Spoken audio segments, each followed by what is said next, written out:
हरे Krishna. Chapter 13। Arjun बोले, जो आपकी उपासना करते हैं वे तो आपको अत्यंत प्यारे होते हैं। अब यह बताइए कि जो आपके निर्गुण निराकार रूप की उपासना करते हैं वे कैसे होते हैं। भगवान बोले, भैया वे विवेकी होते हैं। अर्जुन बोले, विवेक किसका होता है भगवान? भगवान बोले, क्षेत्र और क्षेत्रज्ञ का। हे कुंती पुत्र अर्जुन, यह रूप से कहे जाने वाले शरीर को क्षेत्र कहते हैं, और जो इस क्षेत्र को जानता है इसको ज्ञानी लोग क्षेत्रज्ञ शरीरी कहते हैं। उस क्षेत्रज्ञ का स्वरूप क्या है भगवान? हे भारत, संपूर्ण क्षेत्रों में क्षेत्रज्ञ रूप से मैं ही हूँ, ऐसा तू जान। अर्जुन बोले, वह जानना क्या है भगवान? भगवान बोले, क्षेत्र अलग है और क्षेत्रज्ञ अलग है। इसको ठीक ठीक जानना ही मेरे मत में ज्ञान है। तात्पर्य है कि क्षेत्र की संसार के साथ एकता है और क्षेत्रज्ञ की मेरे साथ एकता है। इसका ठीक ठीक अनुभव करना ही मेरे मत में ज्ञान है। अर्जुन बोले, क्षेत्र और क्षेत्रज्ञ के ज्ञान के लिए कौन सी बातें जाननी आवश्यक होती हैं भगवान? भगवान बोले, 6 बातें जाननी आवश्यक होती हैं। क्षेत्र के विषय में 4 और क्षेत्रज्ञ के विषय में 2। वह क्षेत्र जो है, जैसा है, जिन विकारों वाला है और जिससे पैदा हुआ है, तथा वह क्षेत्रज्ञ जो है और जिस प्रभाव वाला है, वह सब संक्षेप से तू मेरे से सुन। अर्जुन बोले, तो इसका विस्तार से वर्णन कहाँ हुआ है भगवान? भगवान बोले, ऋषियों ने, वेदों की रचनाओं ने और युक्ति युक्त तथा निश्चित किए हुए ब्रह्म सूत्र के पदों ने इसको विस्तार से अलग अलग कहा है। वह क्षेत्र क्या है भगवान? मूल प्रकृति, समष्टि बुद्धि, समष्टि अहंकार, 5 महाभूत, 10 इंद्रियां, 1 मन और इंद्रियों के 5 विषय, यह 24 तत्वों वाला क्षेत्र है। यह क्षेत्र किन विकारों वाला है भगवान? इच्छा, देश, सुख, दुख, शरीर, प्राण शक्ति और धारण शक्ति, इन 7 विकारों सहित यह क्षेत्र मैंने संक्षेप से कहा है। विकारों सहित क्षेत्र यह रूप से कैसे दिखे भगवान? 1. अपने में श्रेष्ठता के अभिमान का अभाव। 2. अपने में दिखावटीपन का न होना। 3. शरीर, मन और वाणी से किसी को किंचित मात्र भी दुख न देना। 4. क्षमा का अभाव। 5. शरीर, मन और वाणी की सरलता। 6. ज्ञान प्राप्ति के लिए गुरु के पास जाकर उनकी सेवा आदि करना। 7. शरीर और अंतःकरण की शुद्धि। 8. अपने लक्ष्य से विचलित न होना। 9. मन को वश में करना। 10. इंद्रियों के विषयों से वैराग्य होना। 11. अहंकार रहित होना। 12. वैराग्य के लिए जन्म, मृत्यु, वृद्धावस्था और रोगों में दुख रूप दोषों के मूल कारण को देखना। 13. आसक्ति रहित होना। 14. स्त्री, पुत्र, घर आदि में तल्लीन न होना। 15. अनुकूलता प्रतिकूलता की प्राप्ति में चित्त का सदा सम रहना। 16. संसार से उपरती और मेरे में अव्यभिचारिणी भक्ति का होना। 17. एकांत स्थान में रहने का स्वभाव होना। 18. जन समुदाय में प्रीति का न होना। 19. परमात्मा की सत्ता का नित्य निरंतर मनन करना। 20. सब जगह परमात्मा को ही देखना। इन 20 साधनों से शरीर यह रूप से दिखने लग जाएगा। शरीर को यह रूप से देखना ज्ञान है और इसके विपरीत शरीर को अपना स्वरूप देखना अज्ञान है। अर्जुन बोले, इस ज्ञान से प्राप्त होने वाला तत्व क्या है भगवान? भगवान बोले, जे तत्व है। मैं उस जे तत्व का वर्णन करूंगा, किसको जानने से अमरता की प्राप्ति हो जाती है। उस जे तत्व का स्वरूप क्या है भगवान?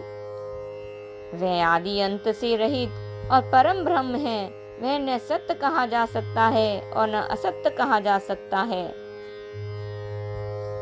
तो भी वह कैसा है भगवान? वह सब जगह ही हाथों और पैरों वाला, सब जगह ही नेत्रों, सिरों और मुखों वाला तथा सब जगह ही कानों वाला है। वह सभी को व्याप्त करके स्थित है। वह संपूर्ण इंद्रियों से रहित है और संपूर्ण इंद्रियों के विषयों को प्रकाशित करने वाला है। वह आसक्ति रहित है और संपूर्ण संसार का भरण पोषण करने वाला है। वह गुणों से रहित है और गुणों का भोक्ता है। एक ही तत्व में दो विरोधी लक्षण कैसे हुए भगवान? अनेक विरोधी भाव उस एक में ही समा जाते हैं और विरोध उसमें रहता नहीं, क्योंकि यथावत जंगम आदि संपूर्ण प्राणियों के बाहर भी वही हैं और भीतर भी वही हैं तथा चर अचर प्राणियों के रूप में भी वही है, अर्थात उसके सिवाय दूसरी कोई सत्ता है ही नहीं। दूर से दूर भी वही है और नजदीक से नजदीक भी वही है। वह अत्यंत सूक्ष्म होने से अविज्ञ है और अर्थात इंद्रियों और अंतःकरण का विषय नहीं है, इसलिए उसमें विरोध नहीं है। उसमें विरोध न होने का और क्या कारण है भगवान? वह परमात्मा विभाग रहित होता हुआ भी अनेक विभाग वाले प्राणियों में विभक्त की तरह स्थित है। वह परमात्मा ही संपूर्ण प्राणियों को उत्पन्न करने वाला, उनका भरण पोषण करने वाला और संहार करने वाला है, अर्थात उत्पत्ति, स्थिति और प्रलय रूप भी वही है। उस परमात्मा को जानना चाहिए। उसका स्वरूप क्या है? इंद्रियां, मन, बुद्धि आदि के द्वारा जितने ज्ञान होते हैं वे सभी उसी से प्रकाशित होते हैं, इसलिए वह संपूर्ण ज्योतियों का भी ज्योति है। उसमें अज्ञान का अत्यंत अभाव है। वह ज्ञान स्वरूप है। जानने योग्य भी वही है। वे ज्ञान से प्राप्त करने योग्य है। वे सबके हृदय में विराजमान है। और किस किस को जानना है और जानने का क्या महात्म है भगवान? क्षेत्र, ज्ञान और ज्ञेय, इन तीनों को जानना है, जिनका वर्णन मैंने संक्षेप से कर दिया है। इन तीनों को ठीक ठीक जानने वाला मेरा भक्त मेरे भाव को प्राप्त हो जाता है, अर्थात उसको मेरे साथ अभिन्नता का अनुभव हो जाता है।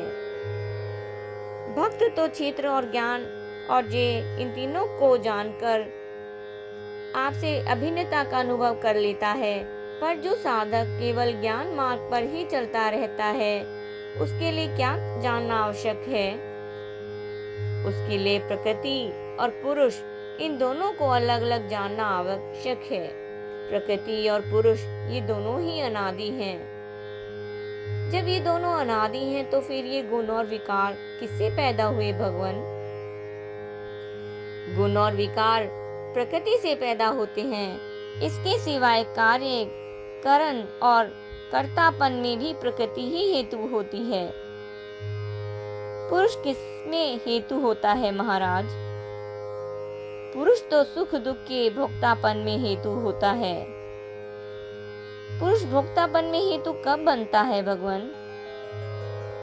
प्रकृति में स्थित होने से, उसके साथ अपना संबंध मानने से ही पुरुष गुणों का भोक्ता बन जाता है।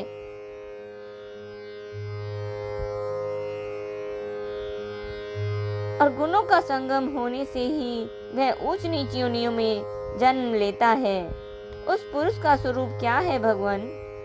वह पुरुष प्रकृति के कार्य शरीर के साथ संबंध रखने से, उपदृष्टा उसके साथ मिलकर सम्मति देने से, अनुमंता अपने को उसका भरण पोषण करने वाला मानने से भरता, उसके संग से सुख दुख भोगने से भोगता और अपने को उसका मालिक मानने से महेश्वर बन जाता है। परंतु स्वरूप से वह पुरुष परमात्मा कहा जाता है। वह इस शरीर में रहता हुआ भी वास्तव में शरीर के संबंध से रहित ही है। इस तरह प्रकृति और पुरुष के स्वरूप को जानने से क्या होता है भगवान? इस तरह गुणों के सहित प्रकृति को और गुण रहित पुरुष को जो मनुष्य ठीक ठीक जान लेता है, उसका सब तरह के शास्त्र विहित बर्ताव करते हुए भी फिर जन्म नहीं होता, अर्थात वह जन्म मरण से मुक्त हो जाता है। उस पुरुष को जानने का और भी कोई उपाय है क्या? हाँ है। कई मनुष्य ध्यान योग के द्वारा, कई सांख्य योग के द्वारा और कई कर्म योग के द्वारा अपने आप में अपने स्वरूप को जान लेते हैं। और भी कोई सरल उपाय है क्या? हाँ है। जो मनुष्य ध्यान योग, सांख्य योग आदि साधनों को नहीं जानते, केवल जीवन मुक्त महापुरुषों की आज्ञा के परायण हो जाते हैं, वे भी मृत्यु को तर जाते हैं, अर्थात मुक्त हो जाते हैं। वे मृत्यु को कैसे तर जाते हैं भगवान? हे भरतवंशियों में श्रेष्ठ अर्जुन, यथावर और जंगम जितने भी प्राणी पैदा होते हैं, वे सभी क्षेत्र और क्षेत्रज्ञ के माने हुए संयोग से ही पैदा होते हैं, ऐसा तू समझ। इसलिए क्षेत्र के साथ अपना संयोग न मानने से वे तर जाते हैं, जन्म मरण से मुक्त हो जाते हैं। इस संयोग से छूटने के लिए मनुष्यों को क्या करना चाहिए भगवान? दो बातें करनी चाहिए। स्वतः सिद्ध परमात्मा के संबंध को पहचानना और प्रकृति से संबंध तोड़ना। विषम संसार में जो समरूप से स्थित है और नष्ट होने वालों में जो अविनाशी रूप से स्थित है तथा जो परम ईश्वर है, ऐसे अपने परम स्वरूप को जो देखता है वही वास्तव में सही देखता है, अर्थात उस वास्तविक स्वरूप का अनुभव हो जाता है। सब जगह समान रूप से परिपूर्ण परमात्मा के साथ एकता होने से शरीर के साथ तादात्म्य का अभाव हो जाता है। फिर वह अपने द्वारा अपनी हत्या नहीं करता, अर्थात शरीर के मरने से अपना मरना नहीं मानता, इसलिए वह परम गति को प्राप्त हो जाता है। आपने परमात्मा के संबंध को पहचानने की बात तो बता दी, अब यह बताइए कि प्रकृति से संबंध कैसे तोड़ें? संपूर्ण क्रियाएं प्रकृति के द्वारा ही होती हैं, ऐसा ठीक बोध होने से वह अपने में कृतत्व के अभाव का अनुभव करता है तथा जिस समय वह संपूर्ण प्राणियों के अलग अलग भावों को एक प्रकृति में ही स्थित और प्रकृति से ही उत्पन्न देखता है, उस समय वह ब्रह्म को प्राप्त हो जाता है। फिर उसका प्रकृति के साथ संबंध नहीं रहता। ऐसा क्यों होता है भगवान? हे कुंती नंदन, यह पुरुष स्वयं अनादि और गुण रहित होने से स्वयं अविनाशी परमात्मा स्वरूप ही है। यह शरीर में रहता हुआ भी वास्तव में न करता है और न लिप्त होता है, अर्थात यह कर्ता और भोक्ता नहीं है। यह लिप्त कैसे नहीं होता है? जैसे आकाश सर्वत्र व्याप्त होते हुए भी अत्यंत सूक्ष्म होने के कारण किसी वस्तु, व्यक्ति आदि में कभी लिप्त नहीं होता, ऐसे ही यह पुरुष सब जगह परिपूर्ण होते हुए भी किसी भी शरीर में किंचित मात्र भी लिप्त नहीं होता। यह पुरुष कर्ता कैसे नहीं बनता भगवान? हे भारत, जैसे एक ही सूर्य संपूर्ण विश्व को प्रकाशित करता है पर उसमें प्रकाशित करने वाला कृतत्व नहीं आता, ऐसे ही यह क्षेत्रज्ञ संपूर्ण क्षेत्र को प्रकाशित करता है पर उसमें कृतत्व नहीं आता, प्रत्युत प्रकाश मात्र ही रहता है। इस तरह जो ज्ञान रूपी नेत्र से क्षेत्र और क्षेत्रज्ञ के भेद को तथा प्रकृति और उसके कार्य से अपने को अलग अनुभव कर लेते हैं, वे परमात्मा को प्राप्त हो जाते हैं। हरे कृष्ण।